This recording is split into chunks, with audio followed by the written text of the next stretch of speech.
Good evening, everyone. I'm Sara Baramawy. I'm 17 years old, and I'm here to ask you a certain question.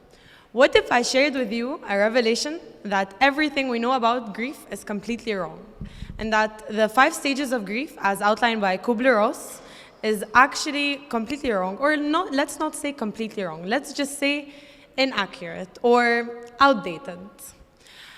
I would like to identify something. Let's call it the it. In our lives, there are pivotal moments in our lives where we lose something, we gain something, we have a success, we have a failure, we do something right, we do something wrong. These pivotal moments shape our lives. They shape who we are. So I'm here to ask you, what is your it? My first it happened when I was 5 years old. I remember sitting in my bedroom with my younger sister in my arms. I'm the oldest sister in my family, and I remember sitting down with my sister, holding her in my arms, as we heard voices of yelling and screaming outside of the room. And as I was sitting there, all I could think of and all I could care about was my younger sister. All I cared for was to shield her and protect her from anything bad that could ever happen to her. 20 minutes later, my mother came into the room, telling us that she was getting a divorce, and normal reactions would be of sadness, being upset, being angry, denial. But for me, it was such a sense of relief, because it gave me hope that we could start over, that we were going to be released of whatever abuse we were suffering from my father. That pivotal moment of my life, or my first it, taught me something very important. It taught me that whatever situation happens to you, you can't immediately identify it as good or bad. It's subjective to you, and you are the only person that can identify whether something is something positive or something negative. And sometimes what you see as a negative thing now is actually the best thing that could have ever happened to you. And that's something I learned just because of that it. My second it happened when I was 16 years old. I had just finished my IGCSEs. I had always wanted to become a doctor. And as I was applying to medicine, we were about 2 months before the final date for applying to university.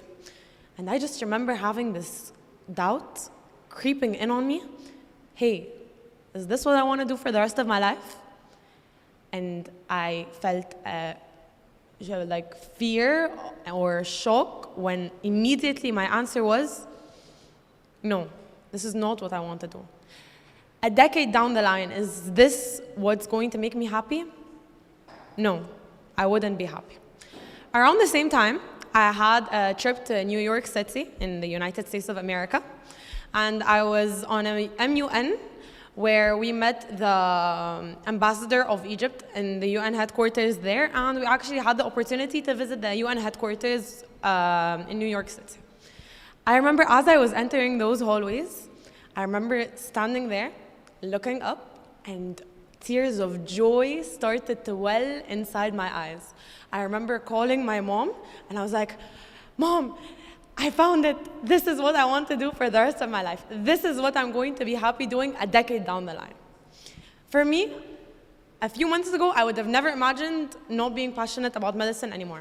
I would have never imagined finding a whole other career path that suited me so perfectly without even me knowing it. That it moment, or my second pivotal moment in my life, taught me that sometimes you have to keep your options open. You have to be open to change.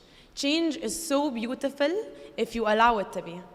If you give yourself the opportunity to adapt and sort of go with the flow, you actually start to learn more about yourself. You start to open yourself to new opportunities that you might have not discovered if you had not taken that leap of faith.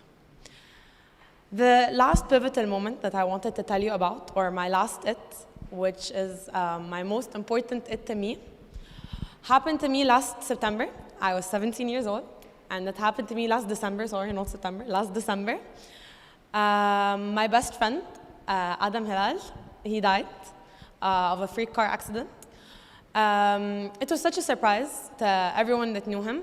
Me, myself, when I got the news, I remember it was 4 a.m. and I was sitting there and I was looking at my phone, and someone had just sent a text, like, guys, this and this happened, and he's not here anymore. And I remember looking down on my phone, and I was so angry, so upset. I was like, how could they be joking about something so serious? I was in such a state of denial, and I was sitting there, frozen, and I stayed frozen from 4 to 5 a.m. until I decided to wake my mom up, and I was like, Mom, I need to tell you something. I don't know how to tell you this, but this and this happened, and he's dead. I couldn't sleep. I couldn't comprehend what had happened. The week before he died, I was calling him, and it was gonna be one of our common friends' birthday. And he was calling me to check that I was coming to the birthday next Thursday, and I was like, yeah, Adam, I'm sorry, I can't come. I have exams, and I'm so stressed. I'm so worried. I feel like I'm gonna fail. What is happening? And Adam, being the person that he is, he reassured me. He gave me faith, and he gave me hope in myself. Adam always had this power to connect with people. He always made you feel like you were the best possible person you could be, no matter what type of wrongdoing you were doing. He was like, Sara, stop being an idiot. You are smart, you are intelligent, you've got this, you've studied, you've done everything you could possibly do, right? And I was like, I guess so. So he was like, then don't worry. Everything's going to be okay. And you know what? Call me after every single exam and tell me how it went. I was like, okay, yeah, sure. And as we were hanging up, we kind of stopped for a second. He was like, Sara, I love you. And I kind of froze for a bit, and I was like, you don't tell that to me often. And I was like, okay, I love you too. And I hung up the phone. A week later, he was gone. I'm so grateful that he had called me that day. I hadn't talked to him in months because he was still like studying in school, and I had moved into university. I was so grateful that he had called me. I was so grateful to have that kind of farewell. And that moment, or that it in my life, shaped me into someone way stronger. It taught me that life is very temporary. It moves on so fast. Tell people you love them. Tell them how much you appreciate them. Go out with your friends. Take time to talk to the person in front of you. Don't let go of people so easily. So, in retrospect, there are so many it moments in your life. So many moments, whether it's a loss of a beloved family member, a beloved friend, financial problems, health issues, so many things that can be considered your it moments that kind of steer your path around life. So I would like to conclude this speech with something I wrote at some point after Adam died, and I wanted to share with you what I wrote because I think it would be beneficial to anyone who went through something similar, who might have felt the same sense of disappointment, I guess is the word. I could not understand what was going on. So I'm going to share that with you at the end of this speech. Let's talk about what my 5 stages of grief are. I developed my own framework that I think is going to be much more beneficial and much more realistic than any other framework that we have already, or the framework that's already developed by Kubler-Ross. So step 1 in the 5 stages of grief by me is the shock. You are numb. You are feeling every single thing at once. You don't know what's going on. It's a sort of denial, but it's more of a shock. Because you can't really comprehend that this is happening, right? Step 2, emotional turmoil. Everything starts to go round and round and round. You're starting to feel everything all at once. That you sort of feel like, okay, then I must be numb. But being numb is not feeling nothing. It's feeling everything all at once, okay? The 3rd step is understanding. You start to understand what's going on. You start to comprehend whatever issue you're going through. You start to be like, okay, this is happening. This is real, and this is happening to me right now. You start to move on to the 4th step, which is acceptance. Usually, that would be the last step, but I'm gonna let you know in just a second what my last step is. The 4th step is acceptance. You accept that this has happened. You have put a plan to get over whatever happened, and you start to sit with yourself and be like, you know what? I've got this. I can get through this. This happened, but I'm stronger because of it. So that comes or like concludes to the last step. The last step is not moving on, it's adaptation.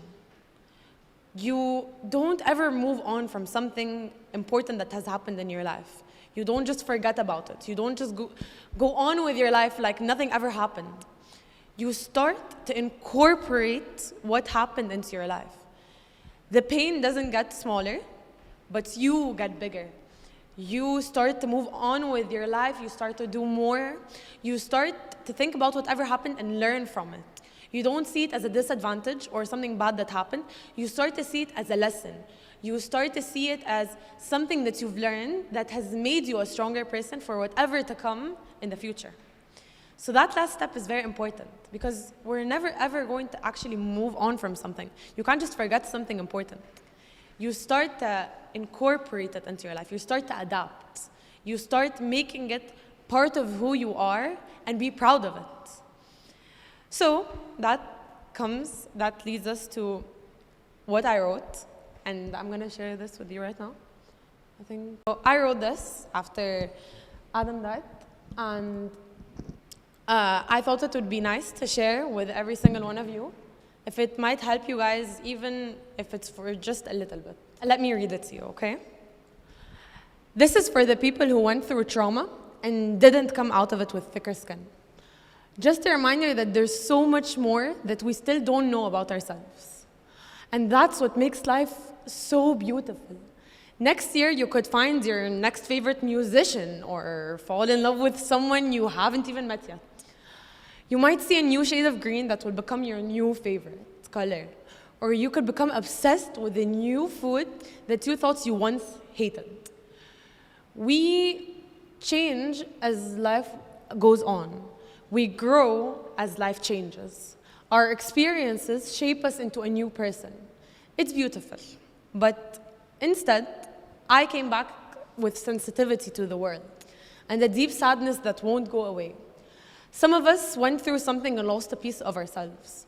Our broken hearts never healed quite right afterwards. I see you and I feel you. It's going to be okay. Sometimes in life, there are losses. Losses that can never really be replaced. Losing Adam has been the hardest thing I've ever had to live with. I wasn't ready to say goodbye. I wasn't ready to let you leave. I would give anything for just one more day, just one more second. But I've learned to trust in unconditional love. Because the one profound thing about death is that love never dies.